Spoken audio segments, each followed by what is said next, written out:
갈루아는 오랜 시간 동안 3차 대칭군 S3에 대해서 규칙성을 찾기 위해서 부단히 노력을 했다 이거죠. 자, 그러나 특별한 방법은 알지 못하고 많은 시간이 흘러갔죠. 그러나 갈루아의 뇌에서는 계속 그 해결 방법을 백그라운드에서 탐구하고 있었다 이거죠. 자, 그리고 이내 어느 날 갑자기 어떤 생각이 갈루아의 머리에서 떠올랐다 이거죠. 어떻게 해서 그런 생각이 떠올랐는지는 아무도 모른다 이거죠. 제가 앞에서 말씀드린 것처럼 자, 우리의 현실은 누군가의 시뮬레이션일지도 모른다 이거죠. 그러면 갈루아에게 그 순간에 이 현실을 시뮬레이션하는 어떤 시뮬레이터겠죠. 시뮬레이터 또는 신이겠죠. 시뮬레이터가 갈루아에게 명령했을지도 모른다 이거죠. 자, 그럼 갈루아가 생각한 그 해결법을 한번 알아보겠습니다. 자, 갈루아는 자, 무심코 자, 표 7-13에 있는 S3의 치안들의 연산표를 바라봤다 이거죠. 근데 기존에는 자, 네, 각각의 치안에 대한 연산에 대해서 집중했는데 그날은 갑자기 나무를 보는 게 아니라 각각의 나무를 보는 게 아니라 자, 우리가 높은 산에 올라가서 아래를 내려다보면 각각의 나무는 안 보이고 그 나무가 이루는 숲의 구조를 볼 때가 있죠. 자, 그런 식으로 자, 갈로아는 자, 이 표를 봤을 때 문득 든 생각이 각각의 치안 연산을 보지 말고 A3와 B3가 이루는 그 관계를 한번 보자 이거죠. 왜 그런 생각이 들었는지는 시뮬레이터가 그렇게 지시를 했을 것이다 이거죠.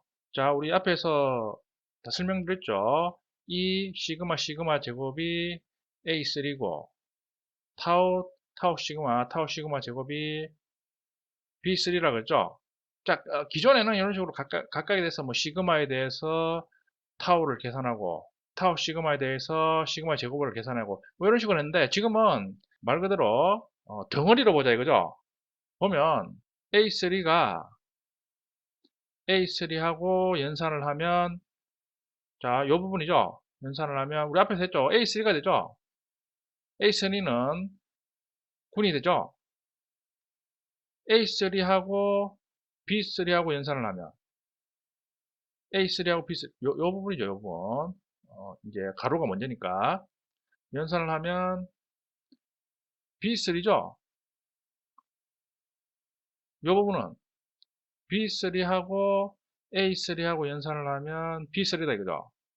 그리고 하단 부분 요 부분은 B3와 B3하고 연산을 하면 A3가 된다 이거죠.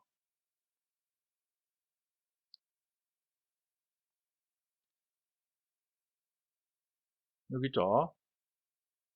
자, 그리고 이 결과를 자, 연산표를 정리하면 이렇게 된다 이거죠. 이렇게. 자세히 보면 A3, B3를 하나의 원소로 보면 자세히 보면 군을 이루는 거죠. 그렇죠? 그러니까 A3, B3를 하나의 덩어리로 보면 B3를 하나의 덩어리로 보면 그 각각의 덩어리들이 지금 보면 군을 이룬다 이거죠. 보면 항등원이 A3가 되죠. 항등원이 A3가 되죠. 그리고 A3, B3, A3, B3에서 연산을 하면 A3, B3 중에 하나죠.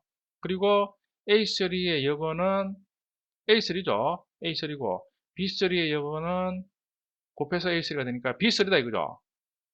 그러니까 보면 A3와 B3는 위수이인 군이 된다 이거죠. 여기 있죠. 그것은 A3와 B3가 또다시 위수인 군을 이룬다 이거죠. 그리고 A3가 항등원 역할을 하죠. 자, 그리고 이제 이 군에서는 중요한 게 교환 법칙이 성립하죠. 보면 A3 곱하기 B3, A3 곱하기 B3하면 B3가 되죠. B3 곱하기 A3에도 B3다 이거죠. B3 곱하기 A3도 B3다 이죠. 그러니까 요 대각선을 기준으로 대칭이 되죠. 그거는 교환 법칙이 성립한다 이거죠. 교환 법칙. 이전에는 6개의 치안을 각각을 생각했을 때는 그 값이 다른데 지금은 A3와 B3의 묶음으로 생각하니 교환 법칙 성립하는 거죠. 그러니까 보면 자 밑에 이제 치안표가 있는데 이런 식으로 예를 들어 타우하고 시그마하고 곱하면 타우 시그마 제곱이죠. 근데 시그마하고 타우를 곱하면 타우 시그마죠. 타우 시그마 제곱이나 타우나 B3에 포함이 된다 이거죠. 그러니까 덩어리로 생각했을 때는 교환 법칙이 성립한다 이거죠. 그러니까 지금은 나무를 보는 게 아니라 그 나무가 이루는 숲을 하나의 원소로 본다 이거죠. 즉 이번에는 묶음 자체가 군이 되는 거죠. 그리고 이거는 대각선을 기준으로 서로 대칭이 되고 있죠. 아까 본 것처럼 대각선을 기준으로 대칭이 된다 이거죠. A3가 항덩어리다 이거죠. 자, 이런 식으로 대칭 구조를 이루는 군을 잉여군이라고 합니다. 잉여군. 잉여. 우리 뭐 잉여 인간이라 그러죠. 그때의 잉여죠. 잉여군입니다. 자, 그리고 잉여군을 표현하면 자, 이런 식으로 A3, B3가 되는 거죠. 그러니까 이번에는 요 각각의 원소를 기준으로 하는 게 아니라 A3 자체, 이 원소 자체, B3 자체, 이 묶음 자체를 하나의 군의 원소로 본다 이거죠. 그러니까 잉여군의 GES3의 잉여군의 원소는 2개겠죠. 6개가 아니죠. 이 묶음 자체를 하나의 원소로 보니까. 자, 그러면 중요한 게 결국 이 잉여군의 구조를 보면 3차 방정식의 근의 구조와 동일하게 된다 이거죠. 무슨 소리냐 보면 자, A3와 B3로 이루어진 미수인 잉여군은 3차 방정식 풀이 과정에서 x의 제곱은 a의 보조 방정식을 의미한다. 그렇죠. 우리 앞에서 3차 방정식 풀이 과정을 보면 3차 방정식은 먼저 x의 제곱 a라는 보조 방정식을 먼저 푸는 거죠. 그리고 난 다음에 다시 x의 3승은 b라는 보조 방정식을 푸는 과정이다 이거죠. 저 앞에서 했죠. 자, 그러니까 결국에는 요 S3의 잉여군에서 A3, B3 이런 식으로 지금 잉여군의 위수가 2죠. 그 2가 x제곱은 a라는 보조 방정식 차수 2와 같다 이거죠. 자, 그리고 난 다음에 A3가 또 군이죠. A3에 보면 위수가 3이죠. 그게 x3승은 b의 보조 방정식 3하고 같다 이거죠. 자, 그러면 그 S3에는 다른 부분군도 있으니까 다른 부분군도 있죠.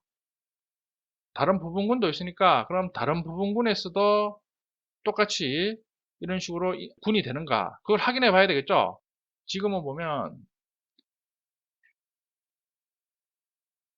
아까 설명했듯이 A3와 B3에 대해서 지금 잉여군이 되는 거죠. 그러면 우리 앞에서 설명드렸듯이 S3에는 다른 부분군도 있었죠. 위수 2인 부분군 A, B, C가 있었죠. 그 ABC도 결국에는 이런 식으로 A하고 B나 A하고 C, B하고 C 이런 부분군 사이에 군이 될 수가 있겠죠. 이런 식으로 A3, B3처럼 그걸 조사를 해봐야 되겠죠. 자, 그게 요거죠. 보면 C2는 E 타우, D2 E 타우 시그마, E2를 E 타우 시그마 제곱실하고 똑같이 이런 식으로 각각의 군끼리 연산을 해봤다 이거죠. C2 곱하기 C2 하면 C2가 된다 이거. D2 곱하기 D2는 D2인데 자, C2하고 D2를 곱하면 C2하고 D2에 닫혀있지가 않다 이거죠. 그래 군이 안 된다 이거죠. D2하고 요게 E2 오차죠. D2하고 E2도 곱하면 군이 안 된다 이거죠. C2하고 E2하고 해도 이제 군이 안 된다 이거죠.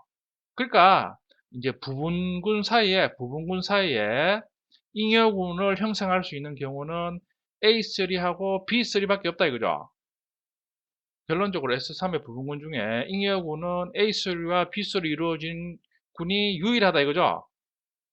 자, 따라서 S3를 보면 3차 방정식 풀이에서 2차 방정식의 차수 2에 해당되는 것은 잉여군의 위수와 같은 거죠. 그러니까 잉여군의 위수가 A3, B3로 이루어지니까 이게 2니까 그게 2차 방정식의 차수 2하고 같다 이거죠. 그러니까 잉여군의 위수는 자, 여기 있죠. S3의 위수를 A3 위수로 나누면 되죠. 그러면 A3의 위수가 3이고 S3의 위수가 6이니까 2가 되는 거죠. 자, 그리고 3차 방정식의 위수 3은 A3의 위수 3하고 같은 거죠. 위수가 2인 잉여군을 지금 표시하고 있죠. A3, B3. 자, 이런 식으로 이제 갈루아는 직감적으로 A3가 만드는 잉여군이 중요하다는 걸 알았다 이거죠. 그리고 난 다음에 왜 A3만 이런 식으로 잉여군을 만들 수 있는가? 아까 본 것처럼 다른 부분군들은 군을 못 만들었죠. 그 이유를 아는 게 중요하겠죠. 그 이유가 이제 뒤에 나오는 거죠. 보면 자, 이유는 자, 이런 식으로 A3와 B3는 자, A3 곱하기 B3 했죠.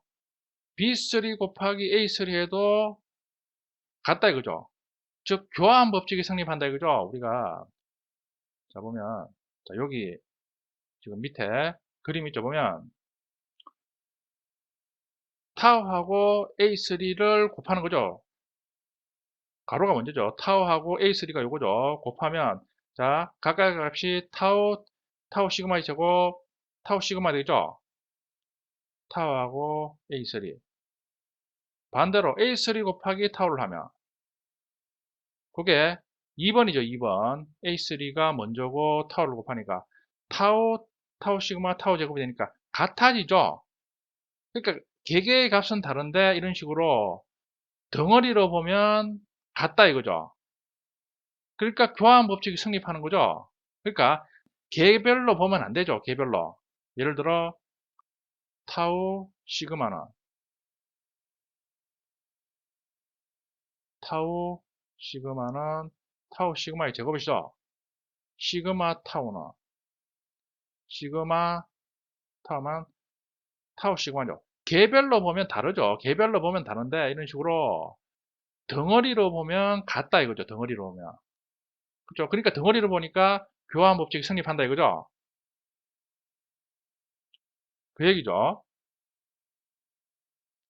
그리고 A3의 부분군 E는 자, E는 항등 치환으로 이루어진 거죠. 그러니까 E는 항상 교환 법칙이 성립한다 이거죠. 따라서 3차 방정식 세 건의 치환들로 이루어진 S3은 교환 법칙이 성립하면 S3을 부분군으로 가지죠.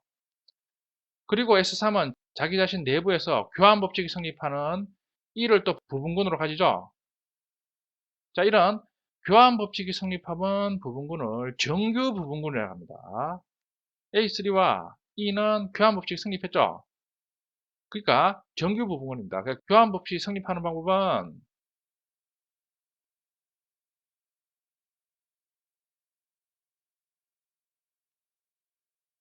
자, 지금 이게 A3죠. 교환 법칙이 성립한다는 얘기는 자, 이런 식으로 대각선을 기준으로 지금 대칭이 되죠. 대칭이 되면 교환 법칙이 성립하는 거죠. 당연한 거죠. 보면 요 값은 시그마의 제곱 이죠. 시그마의 제곱이니까 시그마의 제곱이죠. 요 값은 이 시그마의 제곱이니까 시그마의 제곱이죠. 그러니까 교환 법칙이 성립한다는 것은 자, 이런 식으로 연산표에서 중앙 대각선을 기준으로 이런 식으로 값이 같다는 겁니다. 자, 이런 식으로 교환 법칙이 성립하는 부분군을 정규 부분군이라고 합니다. 아주 중요한 부분군입니다. 이게. 그럼 3차 방정식의 치환은 다음이 성립하죠. 보면 S3는 A3와 타우 A3의 합집합으로 표시할 수 있다. 그죠? 보면 A3는 이거죠. A3는 이거고 타우 A3는 보면 타우하고 A3를 곱하면 요거죠. 요게 B3죠. 결국에는 S3는 A3와 B3의 합집합이다 이거죠. 그 얘기죠. 일반화하면 S3는 A3와 보면 B3의 원소인 H와의 연산한 그 취한과의 합집합이다 이거죠. 근데 이제 A3는 교환 법칙이 성립하니까 A3 곱하기 H 해도 똑같이 성립한다 이거죠. 따라서 S3의 각각의 정규 부분근 A3와 E가 만드는 잉여군의 위수가 3차 방정식 풀이 과정에서 2차 방정식과 3차 방정식의 차수가 되는 거죠. 그렇죠. 그러니까 S3 안에는 보면 정규 부분군이 A3가 있죠. 그리고 A3 안에는 정규 부분군 E가 있는 거죠. 요런 정규 부분군 간에 포함관계가 성립한다 이거죠. 자, 그러면 앞에서도 본 것처럼 표가 있죠. 그러면 자, S3에 대한 A3의 잉여군, S3에 대한 A3의 잉여군이 2였죠. 위수가 2. 그게 요거죠. 보면 A3의 위수 나누기 S3의 위수는 2죠. 요게 3차 방정식 풀이에 나오는 X제곱은 A라는 보조 방정식 차수 2하고 같다 이거죠. 그리고 당연히 또 이제 A3 안에는 또 정규 부분분 E가 있죠. 그러니까 이게 우리 앞에서 설명드린 요시카 인형 있죠. 인형 안에 또 다른 인형이 있고 그 안에 또 다른 인형이 있고 그 구조하고 같다이죠. 그러니까 군 안에 정규 부분군이 있고 그 정규 부분군 안에 또 다른 정규 부분군이 있고 자 이런 식으로 계속 정규 부분군에 포함 관계가 성립한다 이거죠.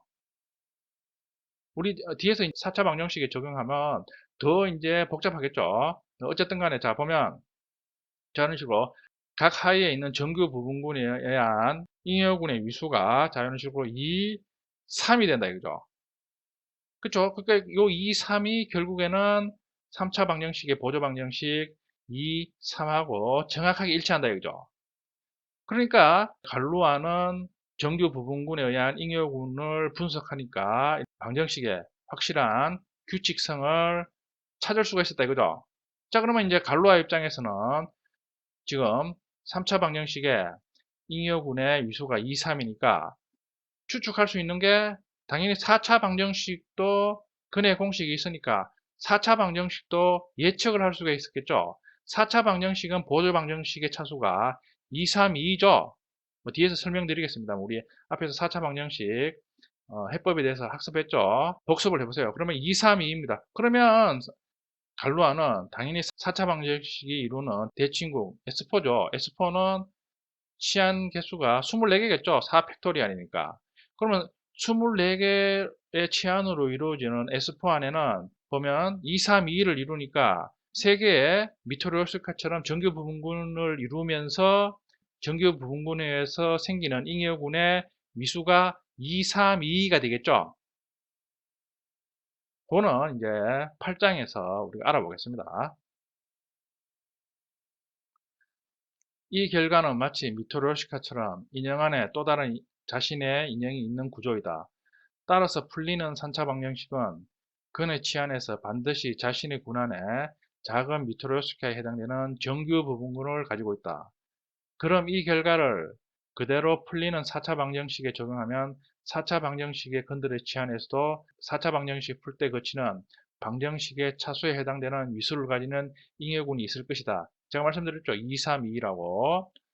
또 그 잉여군을 만드는 4개의 정규 부분을 가지고 있을 것이다. 잉여군의 위수가 2, 3, 2니까 요 4개의 잉여군을 만드는 4개의 정규 부분군이 있겠죠. 만약에 이것이 옳다면 이제 방정식을 분석할 때 일일이 계산할 필요가 없는 것이다. 단지 근들의 치안에 의해서 생기는 정규 부분과 잉여군을 분석하면 근의 공식을 가지는지 여부를 알 수 있다. 그럼 4차 방정식에 대해서도 조사를 해보자. 그러니까 이제 갈루아는 자, 정규 부분군을 발견해서 정규 부분군에 의한 잉여군의 위수를 계산했을 때 잉여군의 위수가 보조 방정식의 차수와 일치한다는 걸 알았다 이거죠. 그러면 방정식의 근이 있느냐 없느냐를 조사하는 거는 굳이 계산적인 방법으로 할 필요가 없다 이거죠. 이런 식으로 근들의 치안에 의한 정규 부분과 잉여군을 조사를 해보면 안다 이거죠. 3차 방정식을 분석해서 그걸 알았으니까 4차 방정식에도 그러면 똑같이 적용되는지 테스트를 해보자 이거죠. 추가 설명을 하면, 자, 우리 앞에서 3차 방정식의 잉여군의 위수가 2, 3이라 그랬죠. 그래서 요 2가 우리가 x의 제곱 a의 요 차수 2하고 같고, 3이 x의 3승은 b 일단 요 3하고 같다 그랬죠. 자, 3차 방정식의 근의 구조를 보면, 자, 요게 우리가 3장에서 3차 방정식 구했을 때 그 해죠. d하고 d 바죠. 3차 방정식의 알파는 d 플러스 d 바죠. 보면 d의 구조를 보면 d가 보면 자 이런 식으로 삼성근 안에 제곱근이 있죠. 이런 형태의 근이 나올 수 있는 이유가 앞에서 말씀드렸듯이 U3승과 V3승에 대한 2차 방정식을 풀면 요 안에 있는 요 형태가 나오는 거죠. 그것에 대해서 U의 3승은 요 형태니까 다시 U에 대해서 정리하면 3승근 이런 식으로 되는 거죠. 그 의미죠. 그러니까 2라는 거는 요 안에 보면 제곱근 쓰여있죠. 요걸 의미하는 거죠. 그리고 3이라는 거는 여기 보면 세제곱근 요걸 의미하는 거죠.